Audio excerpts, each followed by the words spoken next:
She rented a storage unit under my name.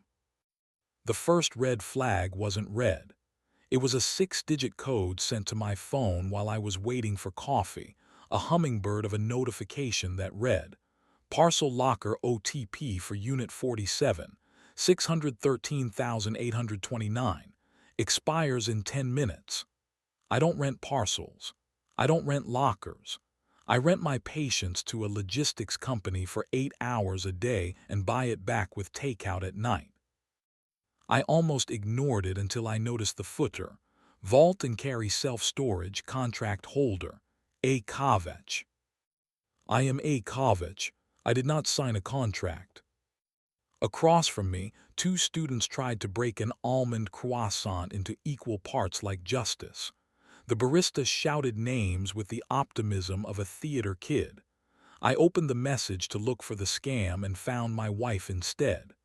A secondary line said, "Authorized user, Myra L."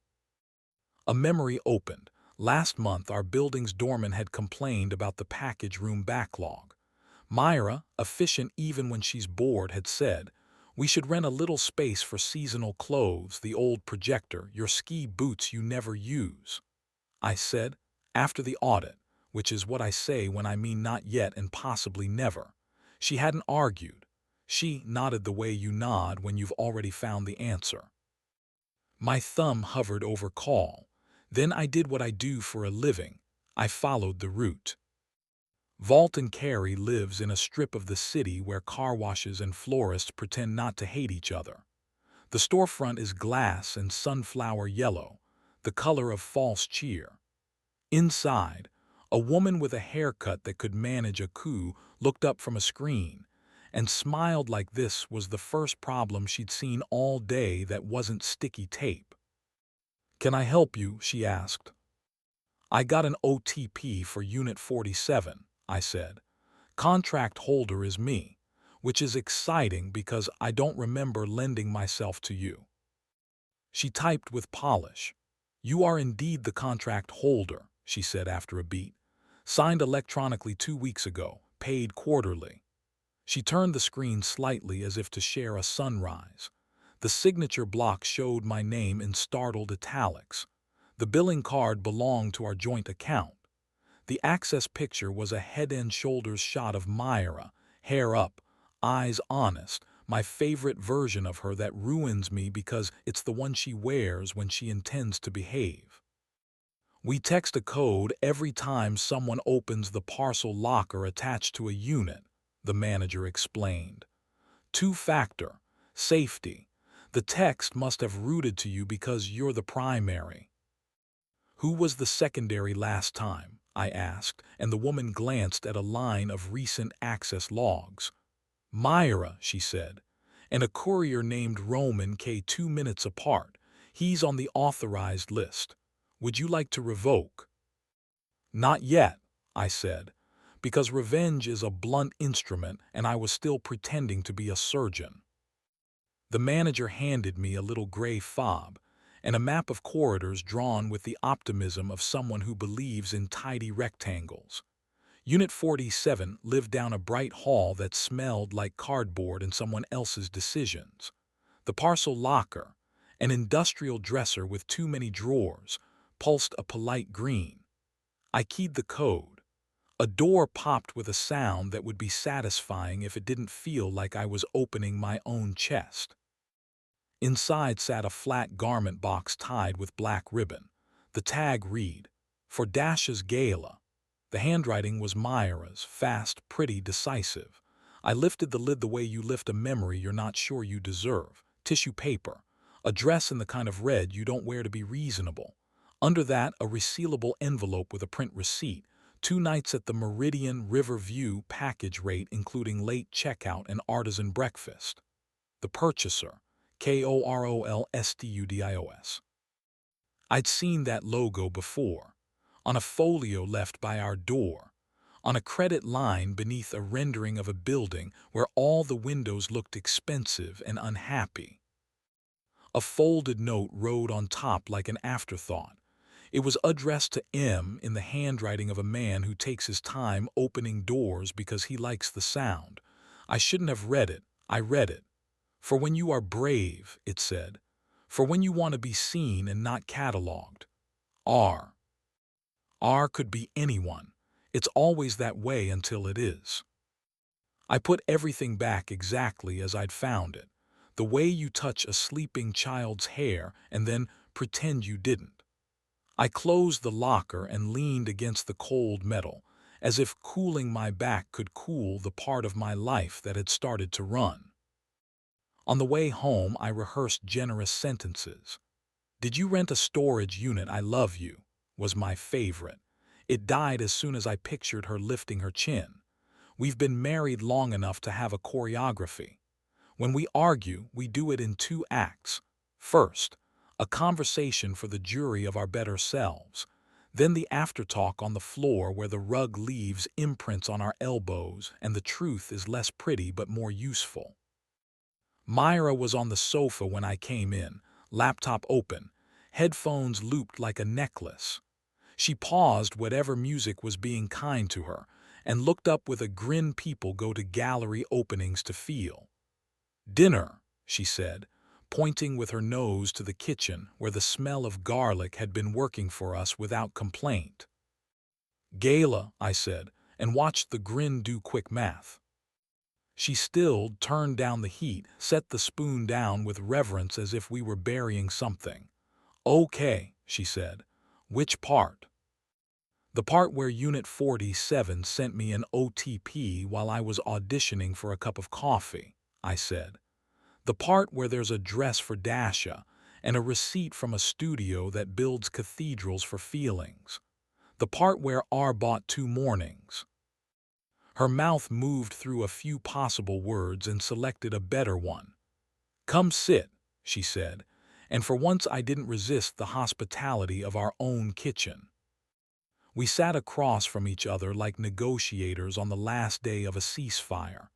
"I rented the unit," she said, "because our apartment is full of the versions of us we perform for other people. The unit felt like a place I could put the ones we aren't using. Shoes, paperbacks, courage."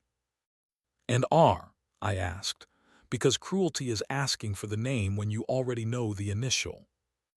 "Roman," she said quietly. "He designs spaces that sound like they want to tell you secrets. He's consulting on a brand build for Dasha.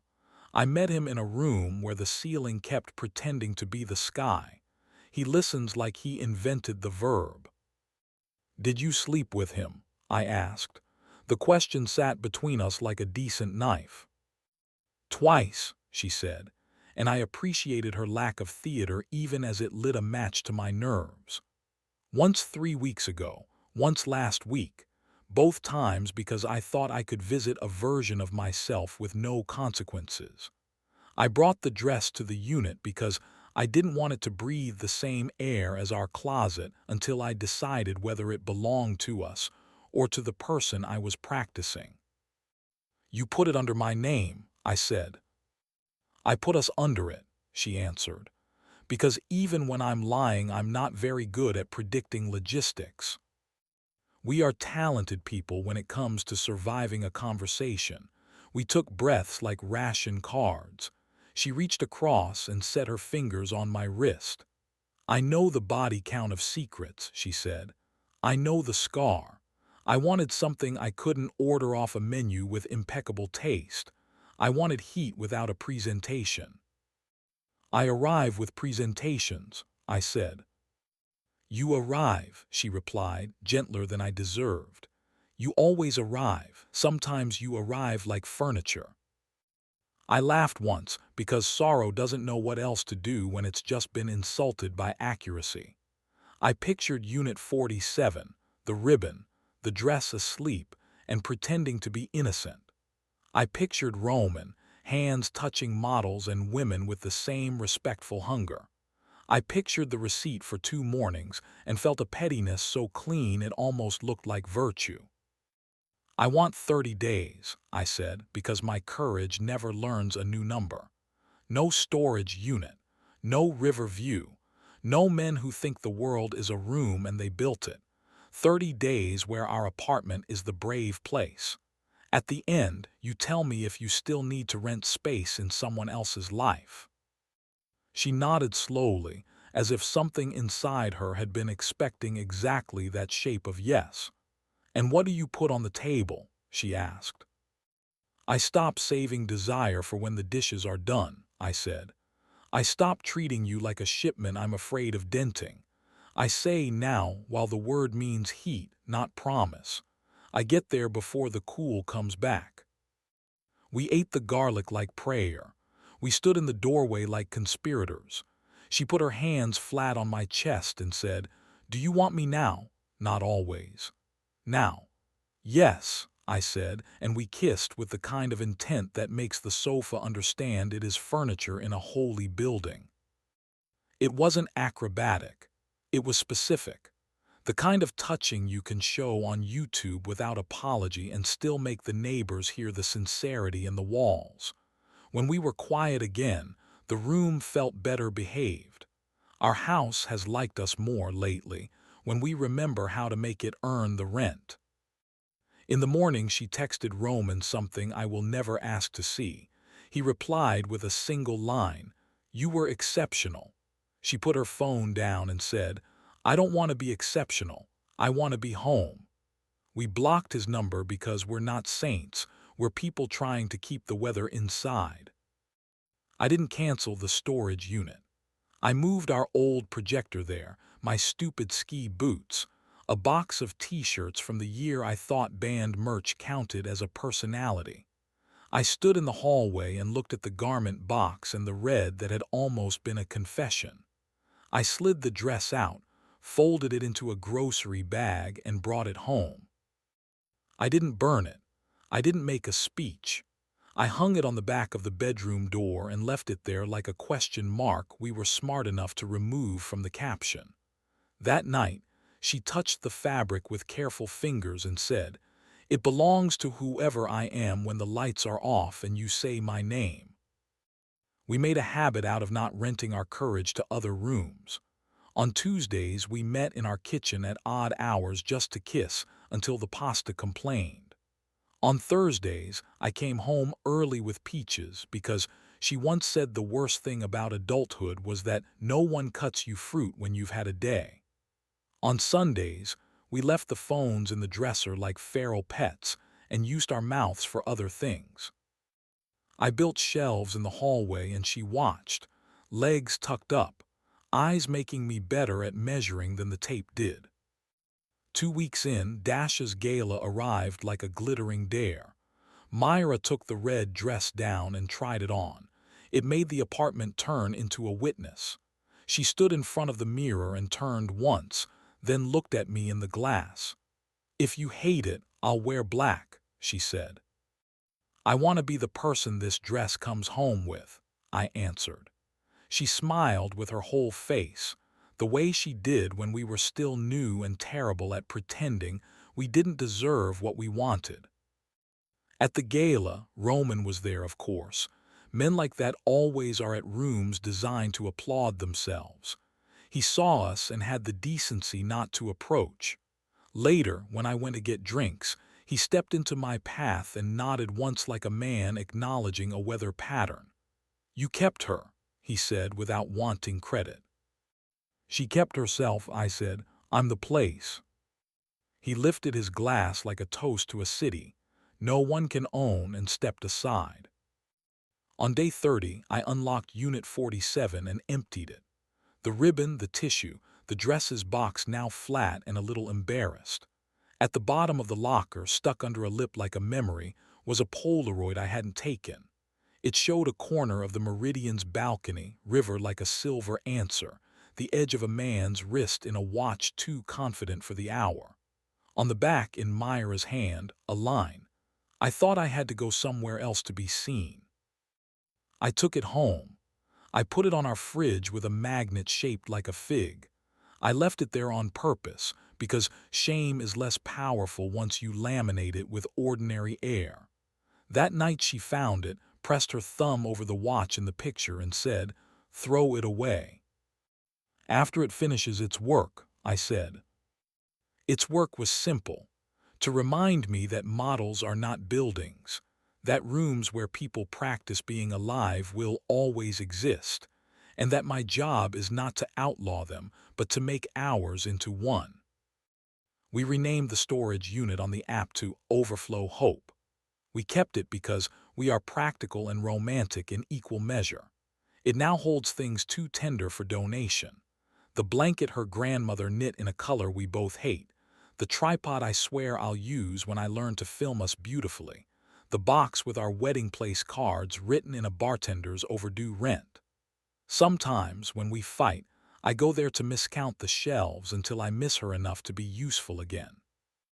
Sometimes she goes and leaves me a note taped to the inside of the door. This is where we keep what we're not done with. I'm not done. That's the plot twist I didn't expect. I thought the story would end with a lock or a key. It ended with the oldest verb I know, stay. Last week, a new OTP came through while I was in line for coffee. Parcel locker OTP for Unit 47, 204,196. My thumb didn't shake. I went after work. Inside the locker sat a paper bag from our bakery and a peach I hadn't earned yet. On the bag, her handwriting, for when you need sweetness on purpose. There was a second peach and a note addressed to the both of us. We don't rent rooms anymore, it said. We build them. We ate the peaches on the kitchen floor, juice on our wrists, laughing because we'd forgotten how good it is to be sticky for no reason. After, she leaned back on her hands and said, "Do you want me now? Not as a test, not as a bribe, as a grammar." I said yes like a man whose house just passed an inspection nobody scheduled. And when I later moved the Polaroid from the fridge to the back of a drawer, it wasn't to hide it. It was to make room for a picture we took on our balcony, late afternoon, ridiculous light. Her hair thrown into the wind like a promise I finally intend to keep.